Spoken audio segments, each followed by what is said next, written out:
Assalamualaikum warahmatullahi wabarakatuh.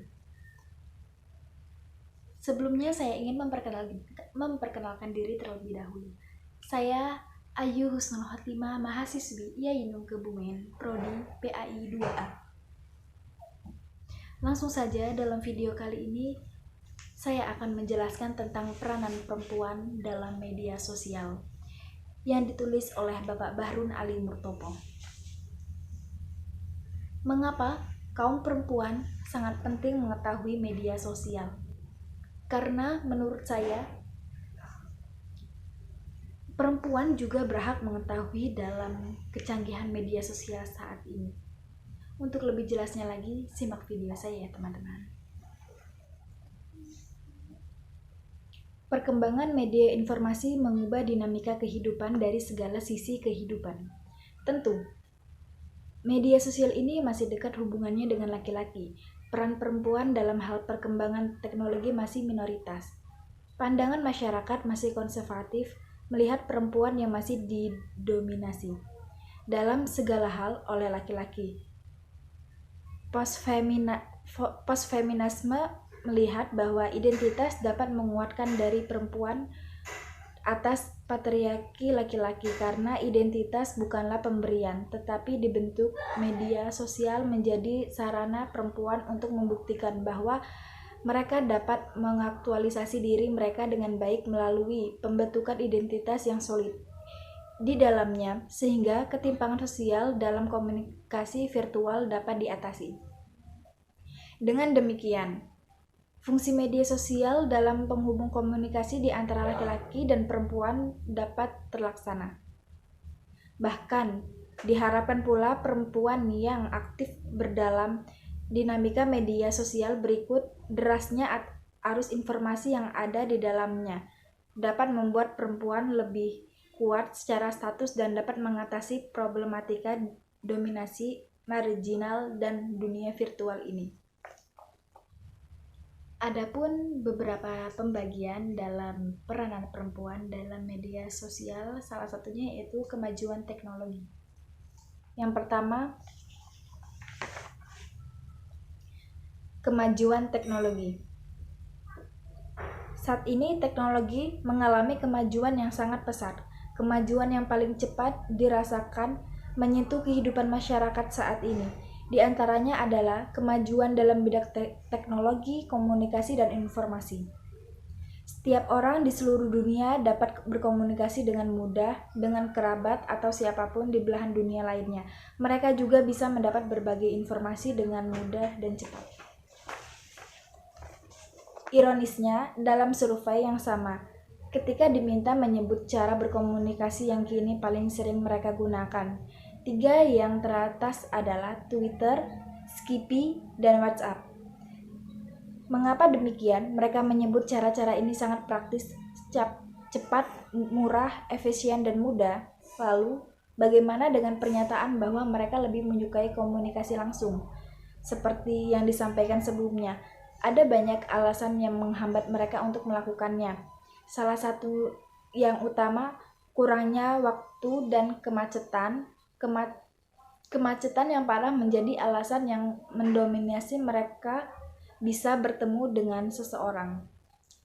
Yang kedua, ekspresi melalui medsos atau media sosial.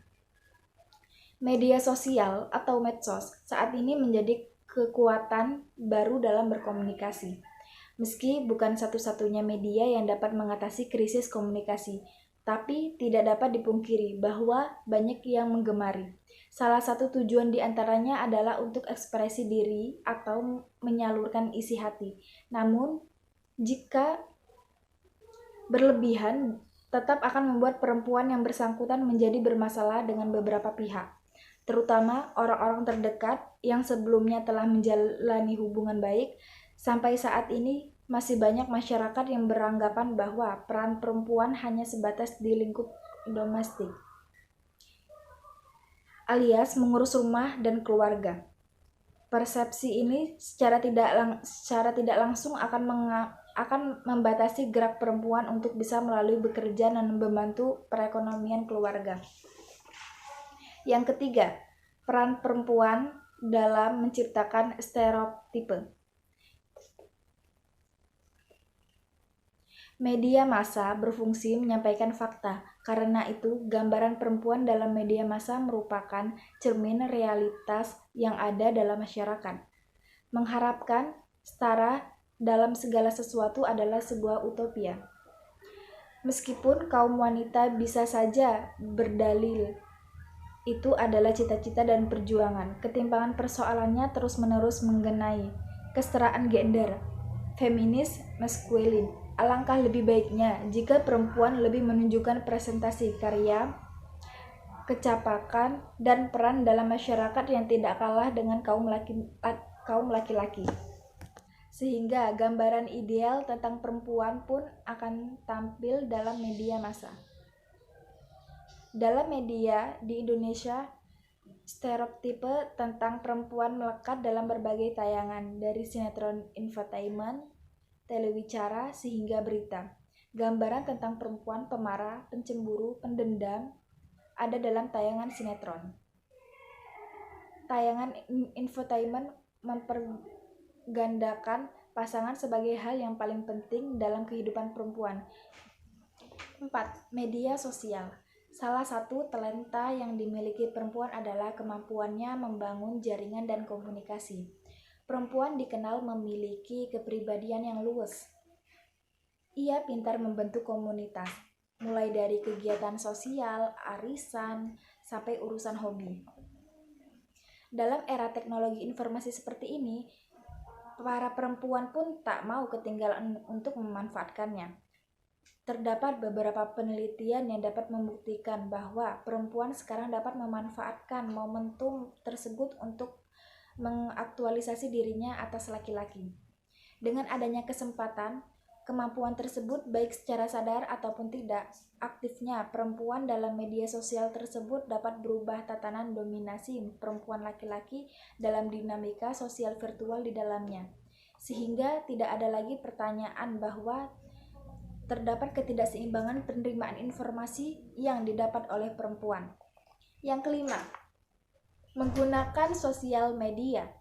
Manfaat sosial media memang sangat besar dalam kehidupan, namun penggunaannya harus bijaksana agar tidak mencelakakan diri sendiri.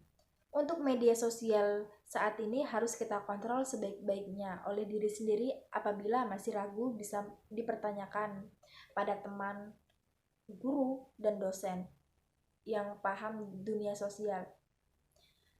Ada beberapa tipe penggunaan media sosial agar tidak merugikan diri sendiri dan orang lain. Yang pertama, tidak menyebarkan berbagai data yang terlalu pribadi. Contoh, foto atau video panas, pamer kekayaan, dan mengupload foto sembarangan yang mengakibatkan orang lain dirugikan.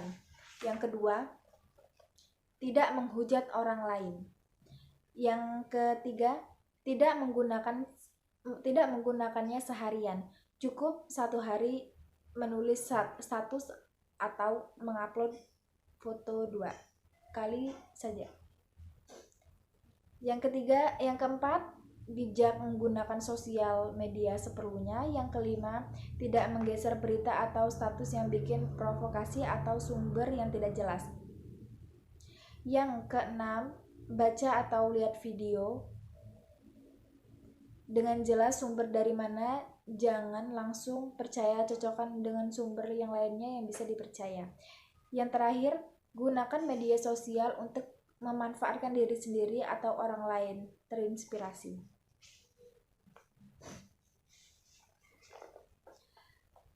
Selanjutnya yang keenam yaitu representasi wanita dalam media sosial. Gender adalah sifat yang melekat pada laki-laki dan perempuan yang dikonsultasi secara sosial maupun kultural. Gender merupakan perbedaan fungsi dan peran laki-laki dan perempuan karena konsultasi sosial dan bukan sekedar sejenis konsultasi masyarakat yang bersangkutan tentang posisi peran laki-laki dan perempuan. Isu seputar perempuan seperti kesetaraan dengan laki-laki, terutama dalam tentang perempuan dan pembentukan materi negara, memperdayakan perempuan yang mengurusi masalah-masalah kaum perempuan. Tapi kondisi aktual masyarakat saat ini kurang mendukung upaya penyetaraan itu. Masyarakat kita masih menganut ideologi dan nilai-nilai patriarki yang menganggap posisi laki-laki lebih dominan ketimbang perempuan. Bahkan perempuan masih dianggap sebagai besar orang yang subordinat dari sebuah sistem. Selanjutnya yaitu stereotipe terhadap perempuan. Stereotipe memproyeksikan pola pikir masyarakat pada perempuan. Kalangan feminis pasca modern meyakini bahwa stereotipe terhadap perempuan tersebut kemudian dibesarkan oleh industri media. Pendekatan feminis strukturalis Simone de Beauvoir telah menghalimi Ortner dalam Asrini dalam menilai bahwa subordinasi perempuan secara universal adalah dampak dan fungsi khas mereka dalam tradisi dan budaya yang melekat di masyarakat. Stereotipe yang melekat pada perempuan dan hierarki gender yang baru ini kemudian menimbulkan sejumlah persoalan baru yang terjadi di masyarakat. Misalnya, perempuan mengalami berbagai hambatan karena nilai-nilai yang melekat dalam masyarakat membatasi akses kesempatannya. Stereotipe inilah melestarikan kekerasan dan diskriminasi terhadap perempuan, dan industri media kita merupakan propagandis terdepan dan mengampanyekan stereotipe tersebut. Baiklah, selanjutnya yaitu Kesimpulan, demikian perempuan dalam kajian media yang kian disorot sebagai objek media tersebut. Kehadiran sosok perempuan dalam media tidak lain adalah menarik perhatian publik, sehingga status perempuan di sini tidak sesuai dengan posisi yang seharusnya. Perempuan terkadang dipandang sebelah mata dalam media, dalam arti keluar dari prosedur faktual. Perempuan dijadikan sebagai penglaris pasar produksi. Dari uraian di atas dibanding bahwa perempuan dalam media hingga saat ini masih belum mendapatkan keadilan atau bisa dikatakan kesetaraan gender. Perempuan juga berhak mendapat hak-haknya dalam publik, media, politik, ekonomi, tidak hanya kaum pria saja yang menguasai semua hal tersebut. Dengan adanya Komisi Penyiaran Indonesia, maka diharapkan semua bentuk tayangan di media dapat disaring dengan sebaik-baiknya, sehingga penayangan film, iklan, dan lainnya sebagiannya khususnya yang berkaitan dengan perempuan. Dengan demikian akan terjadi harmonisasi pandangan terhadap citra perempuan dalam masyarakat.